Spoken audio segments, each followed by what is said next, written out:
భూమి బాధితులకు డబ్బులు ఇవ్వకుండా ఉచితాలకు ఇవ్వడం ఏంటి? చట్టబద్ధత లేని స్కీమ్స్కు ప్రజాధనం ఎలా వృధా చేస్తారు? కళ్యాణ్ లక్ష్మి షాదీ ముబారక్పై హైకోర్టు సీరియస్. స్టే ఎత్తివేయాలని ప్రభుత్వం విన్నపం, విచారణ నేటికి వాయిదా. రాష్ట్రంలో చట్టబద్ధత లేకుండా కేవలం జీవోల ద్వారా అమలు చేస్తున్న ఉచిత పథకాలపై తెలంగాణ హైకోర్టు తీవ్ర ఆగ్రహం వ్యక్తం చేసింది. చట్టసభలో చర్చించకుండా సరైన చట్టబద్ధత లేని పథకాలకు ప్రజాధనాన్ని ఎలా వృధా చేస్తారని ధర్మాసనం ప్రశ్నించింది.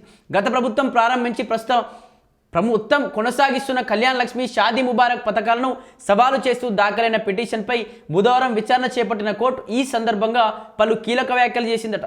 ఒకవైపు భూములు కోల్పోయిన బాధితుల పరిహారం అందక ఏళ్ల తరబడి కోట్ల చుట్టూ తిరుగుతుంటే, మరోవైపు ఉచిత పథకాల రూపాయలు వేల కోట్లు ఎలా వెచ్చిస్తున్నారని ధర్మాసనం నిలదీసింది. భూ బాధితుల విషయంలో ప్రభుత్వం ఇప్పటి వరకు తీసుకున్న చర్యలేమిటో గురువారం నాటికి నివేదిక సమర్పించాలని ఆదేశించిందట. దీనికి సంబంధించి కళ్యాణ లక్ష్మి షాదీ ముబారక్ సంబంధించి ఈ ఉచితాలు ఇవ్వడం ఏంటి, ఉచితాలతో ఎందుకు ప్రజలను మొత్తం సోమరిపోతులుగా మార్చేస్తున్నారు అంటూ కూడా ప్రభుత్వాన్ని హైకోర్టు చాలాసార్లు, ఇది మొదటిసారి కాదు చాలాసార్లు కూడా హెచ్చరించే ప్రయత్నం చేసింది. మీరు ఉచితాల పేరిట ఉచితాలు ఇస్తూ ప్రజలను సోమరిపోతులుగా మారుస్తున్నారు. ఈ రైతు బంధు, రైతు బీమా, దీనికి సంబంధించి కళ్యాణ్ లక్ష్మి షాదీ ముబారక్ లాగా డబ్బులు ఇచ్చి ప్రజలు ఎటువంటి పనులు చేయకుండా ఇంట్లోనే ఖాళీగా పండెట్టు మీరు వాళ్ళని అలవాటు చేస్తూ ఉన్నారు. దీనివల్ల దేశానికి ఆర్థికంగా కూడా నష్టం వాటిల్లే అవకాశం ఉంది. వాళ్ళు అసలు పనిని మర్చిపోతారు, పని చేస్తే డబ్బులు ఇవ్వాల్సిందే అన్నట్టుగా ఆ రీతిలో ప్రజలు మార్చేస్తున్నారు. మీరు దీనికి సంబంధించి మీరు ఈ ఉచిత పథకాలు ఇవ్వడానికి డబ్బులు ఉంటున్నాయి, కానీ భూమి లేని పేదలకు భూమి ఇవ్వడానికి, లేకపోతే పేదలను ఆదుకోవడానికి మీకు డబ్బులు లేవు, అప్పుల్లో కూరుకుపోయింది అంటున్నారు. ప్రజల నుంచి వచ్చేటువంటి పనులు ఖచ్చితంగా ప్రజల సంక్షేమ పథకాలకు చెల్లించాలి, కానీ ఈ విధంగా ఇష్టాన్ని ఉచితాలు పెట్టుకుంటూ పోవద్దు అని చెప్పేసి కూడా హైకోర్టు అయితే చాలాసార్లు సీరియస్ అయింది ఈ విషయంలో. ఎందుకంటే చాలా వ్యక్తులు కూడా ఏం పని లేకుండా, అంటే పని చేయకుండా సోమరిపోతులుగా మారిపోతూ ఉన్నారు. ఉచితాలు ఇప్పుడు పెన్షన్ ఇస్తూ ఉన్నారు, సరే పెన్షన్ లేకపోతే ఆ వికలాంగులకు లాంటి వాళ్ళకి ఇస్తున్నావు, వితంతులు లాంటి వాళ్ళకి ఇస్తున్నావు, ఏం పని చేయలేని పరిస్థితి, బయటకు వెళ్ళని పరిస్థితి ఉంటే సరే ఖచ్చితంగా చాలామంది కూడా రైతు బీమా ద్వారా కావచ్చు, రైతు బీమా కూడా ఓకే, రైతు బంధు కావచ్చు, ఇవన్నీ కూడా ఉచితాలు ఇస్తూ ఉన్నారు అంటూ కూడా ప్రతిసారి హైకోర్టు దీనికి సంబంధించి హెచ్చరిస్తే ఉంది. ప్రభుత్వాన్ని కూడా గట్టిగా మొట్టికాయలు కూడా వేస్తూ ఉంది. ఉచితాలు ఇస్తూ ప్రజలు మొత్తం పని చేయకుండా మార్చేస్తున్నారు, మీరు ఖచ్చితంగా మీ ఖజానా దెబ్బతిని మీ ఆర్థిక పరిస్థితి మొత్తం దెబ్బతినే అవకాశం ఉంది, జాగ్రత్త పడిన అంటూ ప్రభుత్వం కావచ్చు ప్రభుత్వానికి హైకోర్టు చాలాసార్లు హెచ్చరించింది. దీనికి సంబంధించి రాష్ట్రంలో చట్టబద్ధత లేకుండా కేవలం జీవోల ద్వారా అమలు చేస్తున్న ఉచిత పథకాలపై తెలంగాణ హైకోర్టు తీవ్ర ఆగ్రహం వ్యక్తం చేసింది. చట్టసభలో చర్చించకుండా సరైన చట్టబద్ధత లేని పథకాలకు ప్రజాధనాన్ని ఎలా వృధా చేస్తారని ధర్మాసనం ప్రశ్నించిందట. గత ప్రభుత్వం ప్రారంభించిన ప్రభుత్వం కొనసాగిస్తున్న కళ్యాణ్ లక్ష్మి షాదీ ముబారక్ పథకాలను సవాలు చేస్తూ దాఖలైన పిటిషన్పై బుధవారం విచారణ చేపట్టిన కోర్టు ఈ సందర్భంగా పలు కీలక వ్యాఖ్యలు చేసిందట.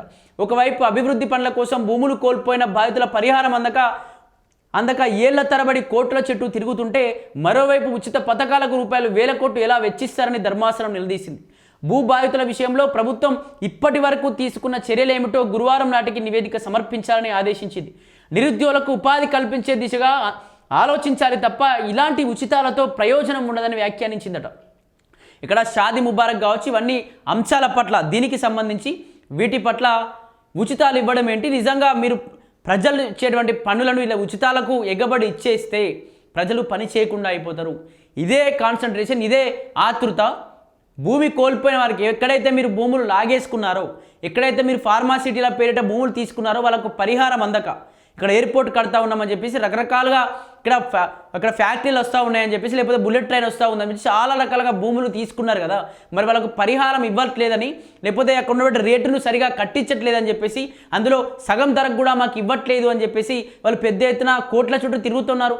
వాళ్ళ జీవితాలు మార్చండి, ఫస్ట్ వాళ్ళ కోసం మాట్లాడండి, వాళ్ళకు డబ్బులు ఇచ్చేటువంటి ప్రయత్నం చేయండి. కానీ షాదీ ముబారక్ లేకపోతే కళ్యాణ్ లక్ష్మి లాంటి పథకాలు తీసుకొచ్చి మీరు డబ్బుల మొత్తం ఇలా వృధాగా ఖర్చు పెట్టేస్తే, ప్రజలకు ఇష్టానురీతిగా పంచి పెట్టేస్తే ప్రజలు ఎవరు పనిచేసేటువంటి పరిస్థితుల్లో సోమరిగా పోతులుగా మారిపోతారంటూ కూడా ఇక్కడ ప్రభుత్వాన్ని కోర్టు అయితే నిలదీసినట్టు తెలుస్తూ ఉంది. అలాగే సంస్థలను లాభాల్లోకి తెచ్చి ఖర్చు చేయండి.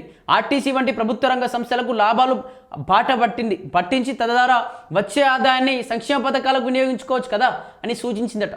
ప్రజల నుంచి పన్నుల రూపంలో సేకరించిన నిధులను విచక్షణారహితంగా ఉచిత పథకాలకు మళ్లించడం సరికాదని పేర్కొంది. గత వాయిదా సమయంలో ప్రభుత్వం కౌంటర్ దాఖలు చేయకపోవడంతో ఈ పథకాల అమలుపై హైకోర్టు నెల రోజుల పాటు స్టే విధిస్తూ మధ్యంతర ఉత్తర్వులు జారీ చేసిన సంగతి తెలిసిందే. విచారణ సందర్భంగా ప్రభుత్వం తరపున అదనపు advocate general AAG counter affidavit దాఖలు చేశారట. అసెంబ్లీలోని బడ్జెట్ ఆమోదం పొందిన తర్వాత ఈ పథకాలకు నిధులు కేటాయిస్తున్నామని కోర్టుకు వివరించారు. పేద కుటుంబాల్లోనూ ఆడపిల్లల పెళ్లిళ్లకు ఈ సాయం ఎంతో అవసరమని స్టే విధించడం వల్ల లబ్ధిదారులు ఇబ్బంది పడుతున్నారని తెలిపారు. హైకోర్టు ఇచ్చిన స్టేను వెంటనే ఎత్తివేయాలని అభ్యర్థించారు. అయితే ప్రభుత్వం దాఖలు చేసిన కౌంటర్ను పరిశీలించాల్సి ఉందని పేర్కొన్న ధర్మాసనం తదుపరి విచారణకు నేటికి వాయిదా వేసింది. బాధితులకు చెల్లించాల్సిన పరిహారంపై ప్రభుత్వం ఇచ్చే వివరణ ఆధారంగా కోర్టు నిర్ణయాన్ని వెలువరించే అవకాశం ఉందట. దీనికి సంబంధించి నిజంగా ఆర్టీసీ ఉంది. ఆర్టీసీలో మీరు బాగా కష్టపడండి, ఆర్టీసీలో లాభాలు తెచ్చుకొని మీరు ఈ విధంగా ఉచితాలకు వినియోగించుకోండి, లేకపోతే కళ్యాణ లక్ష్మి కాకపోతే రకరకాల పథకాలు చేసుకోండి. కానీ మీరు ప్రజలు కట్టేటువంటి ఆ పనుల ద్వారా ఇప్పటికీ అప్పుల్లో కూరుకుపోయామని చెప్తూ ఈ విధంగా ఇష్టాంరీత్యా ప్రజలకు డబ్బులు ఉచితాలకు పంచిపెట్టకండి అని చెప్పేసి కూడా హైకోర్టు సీరియస్ అవుతా ఉంది. అదేవిధంగా మీరు ఈ సంక్షేమ పథకాలు కనీసం చట్టసభల్లో దీనికి చట్టరూపం దాల్చకుండా, ఒక చట్టంగా చేయకుండా ఈ పథకాలను మీరు ఇష్టాంరీతిగా ఇవ్వడం ఏంటి? ఇది కనీసం అసెంబ్లీలో చర్చ జరగకుండా ఏ విధంగా ఇస్తారు? ఈ విధంగా ఉచితాలు అంటూ కూడా హైకోర్టు సీరియస్ అవుతుంది. చూడాలి మరి అసలు హైకోర్టు ఇప్పటికే చాలాసార్లు ప్రభుత్వం పైన సీరియస్ అయింది. ప్రతి విషయంలో కూడా ప్రభుత్వాన్ని ఏకి పారేస్తున్నట్టుగా అనిపిస్తూ ఉంది. మరి ప్రభుత్వం అయినా కూడా వినకుండా ఇటువంటి మొండిపడితో ముందుకు పోతే మరి హైకోర్టు ఎటువంటి నిర్ణయం తీసుకునే ఛాన్స్ ఉంది? చూడాలి అసలు ఏం జరగబోతుందో.